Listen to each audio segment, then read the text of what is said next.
Chers invités, bonjour. On se retrouve aujourd'hui à Bruxelles dans ce cadre magnifique. Je suis avec un invité de marque. Alors, qui est-ce? Quel est cet invité? Si je vous dis Congo Fort, vous avez tous dû deviner que c'est Papi Tchamala. Alors, nous sommes aujourd'hui à Bruxelles. Pour les internautes qui ne vous connaissent pas, quel est votre profil? Bonjour encore à tous qui vont nous suivre partout et seront. Papi Tchamala, le président du mouvement politique Congo Fort. L'objectif est que le Congo puisse trouver le bonheur, pour que les Congos puissent être respectés, pour que les Congos puissent briller à niveau, que le leadership congolais soit manifeste et témoigné partout et approuvé, comme disait Franck Fanon. L'Afrique a une forme de revolver et la gâchette est au Congo. Nous voulons vraiment que le Congo soit le moteur de l'Afrique, qui puisse booster l'Afrique entière. Vous étiez déjà venu aussi à Bruxelles l'année dernière, exactement pour un meeting avec Écho des mamans congolaises. Effectivement, c'était il y a presque un an à Molenbeek. On a tenu une conférence là-bas avec Madame Béatrice d'Écho de Maman. Mais j'ai déjà tenu plusieurs conférences ici à Bruxelles. J'ai fait plusieurs manifestations ici, même lors de l'arrivée du président en 2019, si je ne me trompe pas. On était là, on a organisé, on a organisé l'arrivée de Parisiens ici à Bruxelles pour un bon accueil à notre président Félix Tshisekedi. Les personnes qui vous suivent sur vos pages de communication sur les médias sociaux se sont rendues compte que l'année dernière, vous avez été au Congo, en République démocratique du Congo. Est-ce que vous savez nous en dire brièvement un petit mot? Avec les amis, les collègues, les camarades, on avait fait une descente pour aller installer officiellement notre mouvement qui est le Congo Fort. On l'a installé à Kinshasa.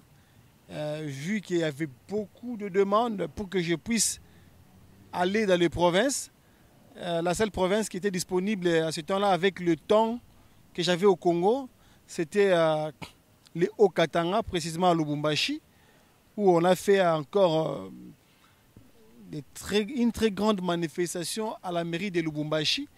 Il y avait beaucoup de monde, et il y avait beaucoup d'adhésions jusqu'à maintenant, et ça continue à évoluer très bien, avec le cordon Harry et Hardy. Voilà, il y a tous les comités qui sont sur place, à qui je salue, je dis mes salutations. Alors, actuellement, vous êtes à Bruxelles, aujourd'hui plus précisément. Vous êtes en vacances? Est-ce que c'est toujours dans le cadre de Congo Fort? Bon, voilà, c'est pas indiscret, mais bon, voilà. Nous parlons pour les plus vulnérables, nous parlons pour ceux-là qui sont en difficulté, pour ceux-là qui n'ont pas eu le temps de parler. Les Congo Fort est le porte-voix de ceux-là. Malgré que je suis en vacances, ils sont en train de passer des moments difficiles. Donc je ne vois pas comment je serai en vacances sans que je puisse chercher les médias, sans que je puisse chercher mes compatriotes sur place, comme Bruxelles, comme vous savez tous, la Belgique. C'est notre pays colonisateur. Exactement ici, nous sommes sur la place Trône, ici à Bruxelles. En face de moi, c'est Palais Royal. Ici, c'est les statues de Léopold II. Donc, Matongué, c'est à côté. On ne peut pas se cacher. Il y a beaucoup de la communauté ici. Donc, il fallait que je puisse parler avec eux. Ce n'est pas la même chose que ce que je fais à Paris. Mais là, je suis en vacances, mais je continue toujours à militer et à défendre mon pays. Papi Tchamala, président de Congo Fort, 3 ans déjà en juillet dernier. Quel est le programme de votre parti? Quelle est son idéologie, ses aspirations? Qu'est-ce que vous avez déjà fait? Félicitations d'abord à tous les membres des Congo Fort. Les Congo Fort, c'est un mouvement qui lutte contre les antivaleurs et qui est pour le changement des mentalités. Les deux choses que je viens de citer là-dessus, ce sont les choses que nous avons vu que si il n'y a pas un changement radical de mentalité, il n'y aura pas de développement au Congo. parce que nous avons nos habitudes que nous tous nous connaissons. Aujourd'hui, nous voyons au Congo, la corruption est devenue comme une religion. Contre la corruption, contre le népotisme, contre le détournement des deniers publics, ce sont des choses que le Congo fort est en train de combattre activement. Mais concrètement, qu'est-ce que vous avez déjà fait, comme action? Qu'est-ce que le Congolais qui se trouve à Kinshasa, qui se trouve à Lubumbashi ou même ici à Paris, hein, concrètement, qu'est-ce que vous avez déjà réalisé? Le Congo fort est là d'abord pour aller toucher les cerveaux des Congolais, des inconscients, même conscients, mais qui font semblant. Le Congo fort est en train d'aller éveiller les âmes, les esprits des Congolais afin qu'ils puissent prendre en charge leur pays, de ne plus se comporter comme des esclaves, de ne plus se comporter comme des petits-enfants, de ne plus se comporter comme des prisonniers. Alors à cet effet, on entend souvent dans les démocraties évoluer des clivages politiques, la gauche, la droite. Alors le Congo fort, c'est plutôt un parti de gauche ou un parti de droite? Congo fort, c'est un mouvement nationaliste. Je m'explique. Moi, je suis un produit de l'UDPS. L'UDPS, c'est social-démocratie. Congo fort était né dans l'UDPS. Maintenant, quand j'ai créé Congo fort, je me suis situé directement à la droite de l'UDPS pour ramener l'aile dure. L'aile dure, c'est quoi? L'aile conservatrice. Quand je parle de nationalisme, directement vous comprenez, je parle de la nation. Les intérêts de la nation d'abord.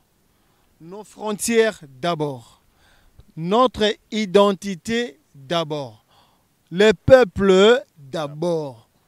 C'est ça notre idéologie, c'est ça notre position. L'idéologie que vous prônez, hein, c'est la 4e République. Alors, est-ce que vous savez nous dire brièvement qu'est-ce que la 4e République? Dans notre projet de société, nous avons comme idée, c'est l'idée du changement de la Constitution. La Constitution actuelle que nous avons chez nous, ce n'est pas une Constitution qui a été discutée par les Congolais. C'est une Constitution qui nous a été importée. C'est une Constitution qui a été faite ici, en Belgique, par M. Louis Michel et M. Kabamba. C'est une copie collée de la Constitution française. Voilà. Alors, tout ça, avec quel objectif? Est-ce que c'est d'intégrer l'Assemblée nationale? Alors, si vous ne l'avez pas encore fait, qu'est-ce qui manque à Congo fort aujourd'hui pour avoir des représentants, des députés à l'Assemblée nationale? Malheureusement, au Congo, il n'y a pas des élections intermédiaires. S'il y en avait, Congo fort a déjà concourir à des élections. Bon, il n'y en a pas. Là, c'est qu'en 2023 qu'il y aura des élections.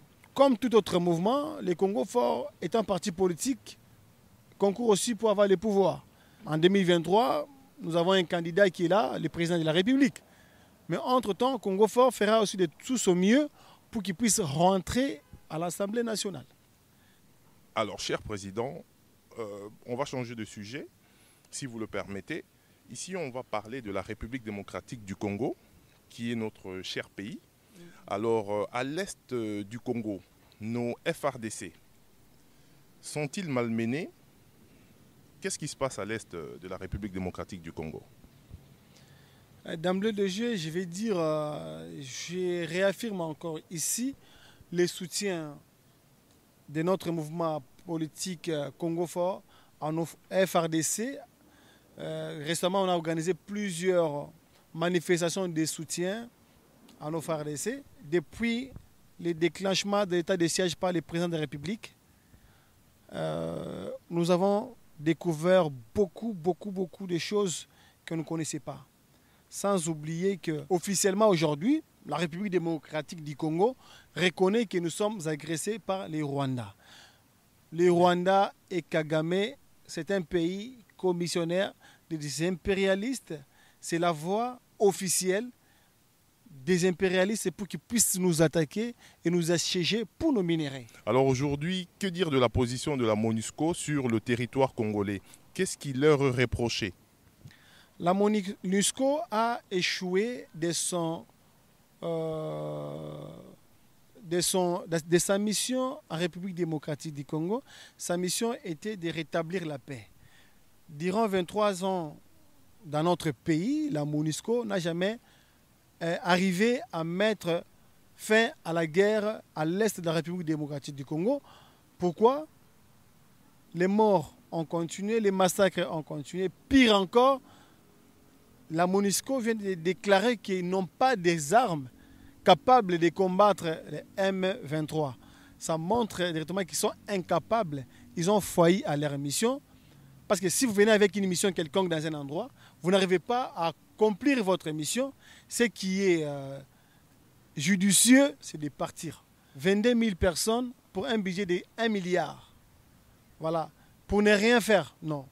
Nous disons aujourd'hui que la MONUSCO dégage. La MONUSCO dégage. Alors, que dire de la visite justement de Anthony Blinken, secrétaire d'État américain? Il y a quelques semaines, il était en République démocratique du Congo. Que pensez-vous de cette visite? Ils font leur cinéma, ça fait de longtemps, c'est ce cinéma. Nous, nous serons toujours là pour nous faire berner encore aujourd'hui. Quand je vois les gens en train d'applaudir, Anthony Blinken, ouais, secrétaire, combien ils sont venus chez nous? Combien? On ne peut pas compter. Il y en a beaucoup qui sont venus. On avait des crises chez nous. Ah, quand ils arrivent, ils vont donner la paix. On a eu des élections aux États-Unis. Si je me rappelle bien, en 1990, il y avait monsieur Clinton qui a été élu. Ah oui, Clinton viendra donner à Papa Tshisekedi les postes de Premier ministre qui étaient pris par la Conférence nationale souveraine. Si vous vous rappelez, Clinton n'a jamais rien fait. Après, encore plus, Barack Obama qui est venu. Tout le monde, l'Afrique, les Noirs, étaient contents pour que Obama viendra faire quelque chose pour les Africains et pour les Congos. Rien. Mais arrêtez de rêver. Passez à autre chose. Prenez-vous en charge. C'est tout. Alors, prenez-vous en charge. Ça a le mérite d'être dit. Et on espère que ça sera entendu par les Congolais. Exactement. Nous l'avons saisi, Papa Tshisekedi. Aujourd'hui, je mets les mounières pour dire que non, nous sommes les Tshisekedistes. Nous avons appris la détermination, nous avons appris se prendre en charge, de bannir la peur. Aujourd'hui, avec le Congo fort, avec les circonstances que vous savez, les moyens que vous savez, nous tenons bon parce que nous croyons à ce que nous faisons. Et puis nous y arriverons parce que nous sommes poussés par la volonté de l'esprit, je peux dire de l'esprit de croyances, d'une idéologie quelconque, de bannir la peur, le peuple d'abord. C'est là où nous sommes, sur le chemin du Sphinx. On va parler de l'UDPS. Le peuple d'abord, le Sphinx, Tshisekedi, paix à son âme. Hein. On a vu que lorsque vous aviez été en République démocratique du Congo, vous avez été au mausolée, vous vous êtes rendu. Quel effet ça fait? Oui, beaucoup d'émotions. Je tenais beaucoup à me déplacer pour aller au mausolée de Papa Tshisekedi pour lui rendre hommage. Parce que si aujourd'hui, je suis en train de faire la politique, parce que c'est lui qui m'a beaucoup inspiré par la manière de faire, la fermeté et la détermination, surtout le sérieux, qui manque beaucoup aujourd'hui. Même parmi nous, beaucoup ont tout oublié de ce que Papa Tshisekedi nous a légué. Beaucoup sont devenus des girouettes, le dialloïsme, la honte, la pourriture. Quand je vois d'autres personnes qui parlent de Tshisekedi, se comporter comme des petits-enfants, ça n'honore pas sa mémoire. Mais nous sommes là, nous essaierons de prendre des flambeaux et de défendre les flambeaux de Papa Tshisekedi. Paix à son âme. Paix à son âme. Sans vouloir dire que vous m'avez paraphrasé ou vous paraphrasez. Alors, Jean-Marc Kabound, explication et donnez-nous une explication et conséquence de son attitude. Alors, je vous vois tout de suite qui... Dites-nous un peu. Moi, je peux surprendre beaucoup de monde. La manière dont il gérait l'IDPS, il n'y avait pas beaucoup de cohésion, il y avait beaucoup de cafouillage. Hein. Il y avait beaucoup de problèmes. Bon, ce qui a approuvé qu'il s'est comporté mal, selon les témoignages avec les chefs de l'État, c'est sa conférence de presse ratée où on a vu qu'il s'est comporté en mode Koulouna. Koulouna, voyou. Voilà. Les termes utilisés envers le président, que je condamne fermement, la manière dont il parlait au président, à la République, étant député, ça montre que le civisme n'est pas au bon fixe. Ça montre que les gens n'ont pas pigé même, ils n'ont pas compris la démarche de Papa Tshisekedi. Ils n'ont pas compris la démarche de Papa Tshisekedi. Le civisme n'est pas au rendez-vous. Bon, que peut-on dire? Son avenir politique à Jean-Marc, est-ce que c'est dans l'opposition justement, hein? Dans l'opposition, si on devait dire un mot de cette opposition, on parlerait... que dire de l'opposition aujourd'hui en République démocratique du Congo? Comment la qualifier? Bon, je ne sais pas si y a l'opposition en Afrique. En Afrique, même au Congo, je peux dire c'est au Congo. Moi, je vois juste les gens qui sont en train de s'amuser. Hein. Voilà, parce qu'ils n'ont pas de position. Ils s'opposent à tout. Ils peuvent quitter l'opposition, aller vers le pouvoir. Ils sont... Oui, mais n'est-ce pas là le rôle justement de l'opposition? C'est de s'opposer et de critiquer. C'est proposer aussi. L'opposition, c'est proposer. Vous pouvez vous opposer à quelqu'un, mais vous vous opposez, vous proposez. Ça passe. C'est comme ça l'opposition constructive mature. Mais quand c'est crier à tout voix, parler à tout voix, se comporter comme... Il n'y a pas d'élégance, en fait, c'est ça. Ça, le mot. Il n'y a pas d'élégance dans leur manière de faire des choses. Et puis, je n'ai pas de mots à dire pour tous ces gens-là. Pour tous ces gens-là. Alors, ces gens-là, justement, pour en parler. Moïse Katumbi. Aucun mot sur lui. Martin Fayulu. Aucun mot sur lui. Jean-Pierre Mbemba. Aucun mot sur lui. Même pas Jean-Pierre Mbemba? Aucun mot sur lui, je peux dire. Adolphe Mozito. Aucun mot sur lui. Bon, l'exemple. Vous voyez, ces derniers temps, je viens de dire qu'ils n'ont pas de position. Ces derniers temps, on sent qu'ils commencent un peu à modérer. Mais celui qui avait dit qu'il va mettre le feu au Congo, il n'y aura pas des investisseurs. C'est pas pour dire que non. Il n'y a pas des lignes dans leur tête qu'on peut lire que non. Qu'est-ce que le peuple suit l'idéologie. Le peuple suit une voie de développement, de bonheur. Mais quand quelqu'un, ça montre que non, il concourt pour leurs intérêts personnels. Joseph Kabila, ancien major, aujourd'hui sénateur à vie. Nous, on attend qu'il y ait un procès. Parce qu'il y a des morts, il y a des fausses communes, il y a les combattants de l'UDPS qui ont été brûlés, il y a Thérèse Kapangala, il y a Rossi Mukendi, il y a Arma Tungulu, il y a tous ces compatriotes qui sont partis, il y a beaucoup de morts au Congo, il y a beaucoup, même la malgouvernance, même la gestion du pays, il y a beaucoup de choses que nous reprochons, que nous voudrons un jour qu'il puisse y avoir un procès. C'est ça l'état de droit. L'état de droit, justement, on va chuter avec l'état de droit par rapport à l'opposition congolaise. Bon, que dire de justement l'état de droit? Vital Kamerhe, il a subi de plein fouet les conséquences de l'état de droit, ne pensez-vous pas? Moi, je peux dire paix à l'âme de notre juge, Yanni, et l'autre qui vient de mourir encore il y a peut-être 2 semaines, qui vient de décéder, le juge Moukoko, dans des circonstances un peu confuses encore. Voilà, que leurs âmes reposent en paix. Et puis, voilà, c'est ce que je peux dire. Alors, quel est l'avenir de l'Union sacrée aujourd'hui? L'Union sacrée, ils sont avec le président, ils sont avec nous, je peux dire.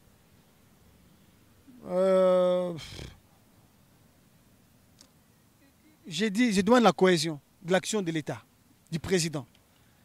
Voilà. L'Union sacrée, nous voulons la cohésion de l'action du président. Nous voulons voir un peu clair, nous voulons voir les gens montrer qu'ils ont la volonté d'aider le Congo à se développer. Nous voulons voir les gens montrer les muscles, de mouiller les maillots pour la République. parce qu'ils sont là. Voilà. Alors si aujourd'hui Congo Fort était sollicité pour rentrer dans l'Union sacrée, quelle serait votre réponse en tant que président? Président, il est là, le président République, il est là. S'il nous sollicite, nous on va partir, on va travailler pour la nation. Parce que nous sommes avec le président. Bien sûr, il y a des choses qu'on ne peut pas dire tout, on n'est pas d'accord. Mais avec le président, on est d'accord parce que la volonté du président est là. La manière dont le président est en train de procéder, c'est clair. Il veut que le Congo change, les choses changent. Mais il y a l'inertie. Il est tiré vers le bas. Alors, en parlant du chef de l'État, justement, son Excellence Félix Antoine Tshisekedi, quel est son état d'esprit aujourd'hui? Je viens de le dire, il est combatif. On le voit sur tous les plans. Quelqu'un qui est en train de chercher à ce que son pays puisse se relever. Et lui, il montre un peu les muscles. Il est là, en fait. Il est présent. On le voit partout. Il parle et il communique. Il est là. Mais quand nous voyons les troupes qui l'accompagnent, il tire vers le bas. Alors, l'entourage du chef de l'État, justement, on reproche justement régulièrement à cet entourage d'être composé de personnes de la diaspora, des amis parmi les conseillers. Que dire de ce constat? Et pas beaucoup de cadres de l'UDPS. Surtout les cadres de l'UDPS, qui je rends encore hommage. Parce que moi, j'ai combattu à l'UDPS durant 30 ans environ. Voilà. J'ai vu beaucoup de choses. J'aimerais bien que ces cadres-là, ils ont lutté pour les pouvoirs, qu'ils puissent être au pouvoir, qu'ils puissent travailler. Parce que eux là, c'est eux qui connaissent les peuples d'abord. Les projets des sociétés des présidents qui a été élus, c'est eux qui étaient dans les quartiers, distribuer des tracts, parler de porte à porte. Le peuple d'abord, bannir la pauvreté. C'est ça. C'est ça le projet des sociétés des présidents. Finir avec la pauvreté en République démocratique du Congo. Les seules personnes qui peuvent bien le faire, c'est les cadres de l'UDPS. Pour l'entourage du chef de l'État, je n'ai aucun mot. Moi, ce que je peux leur donner comme conseil, ils ont déjà entendu partout. Hein. On dit qu'ils ne font pas bon, ils ne font pas bien le travail. Ils sont en train de faire beaucoup la fête, tout ça. Tout ne vient pas de ma bouche, vient de tout le monde. S'ils peuvent écouter et puis se mettre au travail, défendre la nation, comme le président le fait. Comme le président le fait très exemplairement. Alors justement, en parlant des faits, est-ce que vous savez nous citer 3 faits qui ont déjà été réalisés, 3 faits positifs, qui ont montré leurs fruits en République démocratique du Congo, et peut-être un fait négatif, parce que rien n'est parfait? Le président a misé beaucoup sur la mentalité. Il a commencé par le civisme. Le civisme, c'est quoi? C'est l'éducation. La gratuité. La gratuité scolaire, le premier fait. La gratuité. Ça, c'est une très bonne chose que je soutiens. Le deuxième totalement. Les sauts des moutons, j'étais à Kinshasa. Je me demandais si il n'y avait pas ces sauts des moutons-là, comment j'allais marcher à Kinshasa.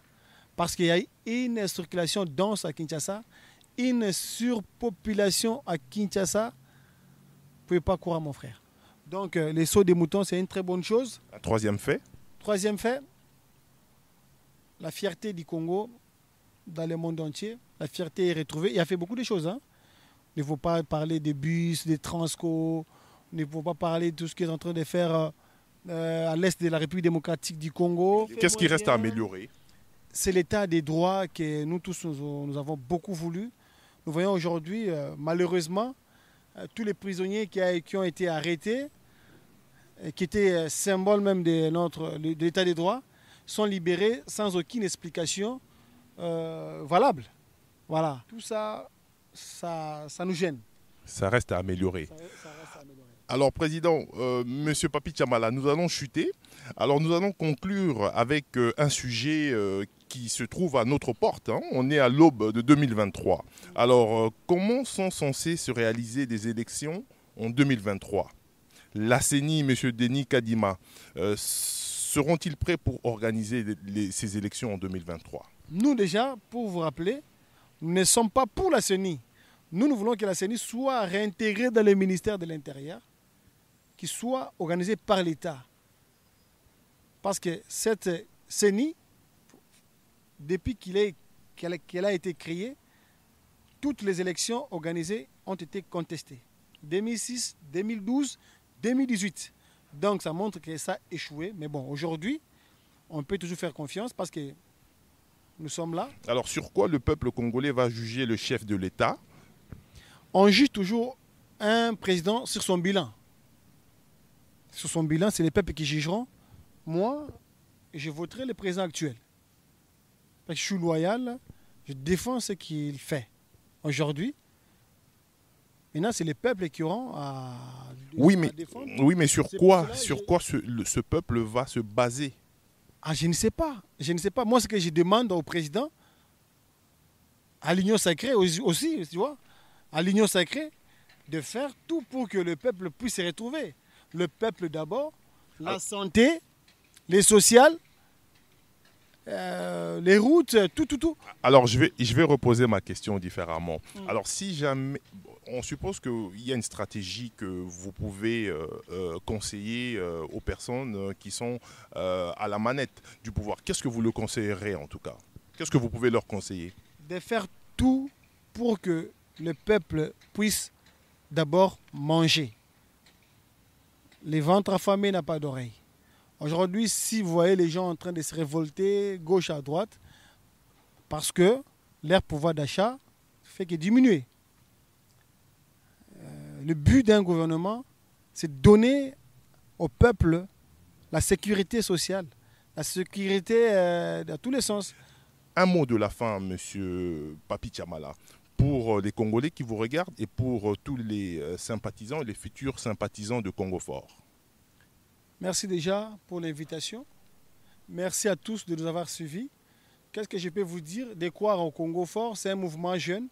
C'est un mouvement très ambitieux, un mouvement dynamique, un mouvement qui ne veut pas de mensonges, un mouvement de valeurs, un mouvement déterminé à ce que les Congolais puissent se retrouver dans leur pays. Et puis nous, Congo Fort, nous sommes là pour défendre que les intérêts de la nation, les intérêts des Congolais. Je salue tous mes camarades, partout où vous êtes dans le monde entier. Je vous aime bien. Restez au Congo Fort. Et ceux-là qui voudront adhérer massivement au Congo Fort. Vous ne serez jamais déçus. Ça fait 3 ans. C'est un mouvement de gens sérieux, de personnes engagées avec le cœur. Merci. Chers internautes, c'est ici que s'achève cette émission. Dès à présent, je vous donne rendez-vous sur votre plateforme d'information www.datadrc.com.